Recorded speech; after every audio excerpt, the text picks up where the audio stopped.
авилгатай тэмцэлээ сайн хийж чадсан улс орны эдийн засаг эрүүлжиж өсдөг. Ерөөсөө л эцсийн үр дүн.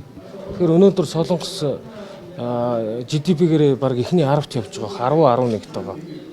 Тэгэхээр мэдээж зэрэг энэ улсын төргөн эрчимтэй хөгжиж байгаа гол цаад нууцуд бизнесийн хэрэгцээ орчноо эрүүлжүүлж чадсан байна.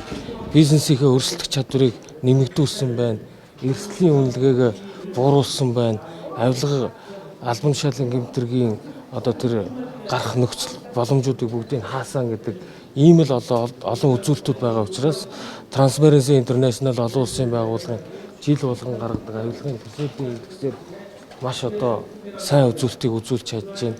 Нэг хүн ногдох дотоодын нийт бүтээгдэхүүнийхээ хэмжээгээр бас дэлхийд нэлээд дээгүүрч агсаж байгаа.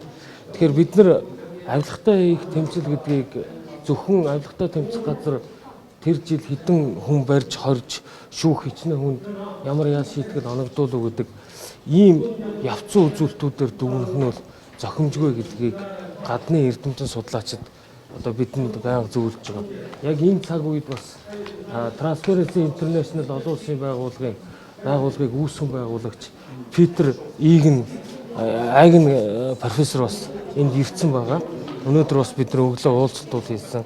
За мөн холбооны бүгд найрамдах Герман улсын хууль зүйн сайдаар ажиллаж ирсэн хадагтай доктор Херта бас ирсэн байгаа. Тэгэхээр би нөгөө энэ авилгын төсөөлийн индексийг бууруулах ажлын хэсгийг ахалж байгаа хүний үед бидний энэ жилийн төлөвлөгөөнд байгаа нэг гол ажлуудын нэг үл энэ томоохон дэлхийн хэмжээний одоо профессор судлаачдыг авчирч нэгдүгээрт зөвлөгөө авахаас гадна яг энэ авилгад өртөгдөж болзошгүй нийтийн албан тушаалтнуудад лекц уншуулах, тэдний хандлагыг өөрчлөх тал дээр бас нөлөөллийн арга хэмжээнүүдийг авъя гэдэг ийм төлөвлөгөө тавьж ажиллаж байгаа.